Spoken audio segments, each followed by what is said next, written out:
Au cœur du Sahel, une nation se retrouve subitement au centre d'une véritable tempête géopolitique. C'est le Niger, un pays qui, en l'espace de quelques jours, est devenu un point de friction majeur sur la scène mondiale. Alors ensemble, on va décortiquer ce qui se joue vraiment là-bas. Tout ce qu'il faut comprendre tient en ces 3 points. D'abord, un coup d'État militaire qui a renversé un pouvoir démocratiquement élu. Ensuite, une ressource absolument essentielle, l'uranium, qui forcément attire toutes les convoitises. Et enfin, le destin de toute une région qui risque d'être emportée par la crise. Pour y voir plus clair, voici notre feuille de route. On va d'abord s'intéresser à la position stratégique du Niger. Puis, on déroulera la chronologie des événements. On plongera ensuite au cœur de l'enjeu caché, l'uranium. On verra comment les grandes puissances s'affrontent, l'impact sur toute l'Afrique de l'Ouest, et surtout, on n'oubliera pas l'essentiel, le coût humain de tout ce chaos. Pour commencer, il faut regarder une carte. C'est la base. Pour bien saisir l'ampleur de la situation, il est crucial de comprendre où se trouve le Niger et pourquoi sa position géographique est si explosive. Le Sahel, c'est cette immense bande qui traverse l'Afrique, une zone marquée par une très forte instabilité et la présence de nombreux groupes armés.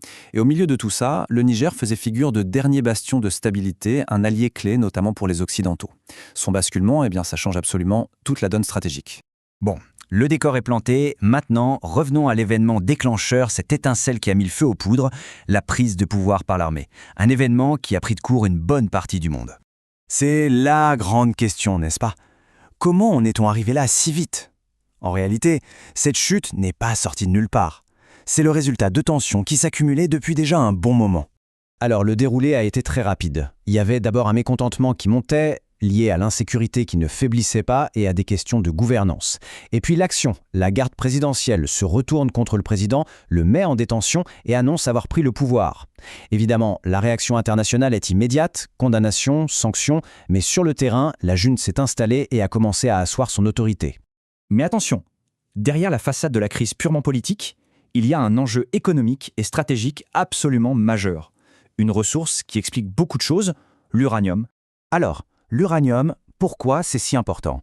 Pour faire simple, c'est le combustible des centrales nucléaires. Pas d'uranium, pas d'énergie nucléaire. Et donc, pour de très nombreux pays, contrôler l'accès à l'uranium, c'est une question de sécurité énergétique nationale. C'est aussi simple et aussi crucial que ça. Et là, ce chiffre met tout le monde d'accord. 25%. C'est énorme. Ça veut dire qu'environ un quart de l'uranium qui alimente aujourd'hui les réacteurs nucléaires européens provient des mines du Niger. On comprend tout de suite mieux la nervosité de certaines capitales, Paris en tête.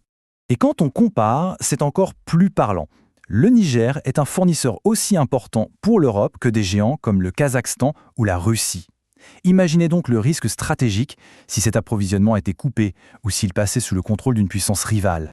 Avec des enjeux pareils, c'était inévitable. Le Niger est devenu un terrain d'affrontement pour les puissances étrangères. C'est un véritable échiquier géopolitique qui se dessine. En fait, on a 2 visions du monde qui s'opposent. D'un côté, les Occidentaux, France et États-Unis en tête, qui ont beaucoup misé sur le Niger pour la lutte antiterroriste et bien sûr pour sécuriser leurs intérêts. De l'autre, la Russie, qui avance ses pions sur le continent en proposant d'autres types de partenariats sécuritaires et en surfant sur un sentiment anti-français de plus en plus fort. Le Niger est juste le dernier dominant en date dans cette rivalité à ciel ouvert. Mais cette crise est loin de ne concerner que le Niger. Son onde de choc menace de déstabiliser tout l'équilibre déjà fragile de l'Afrique de l'Ouest.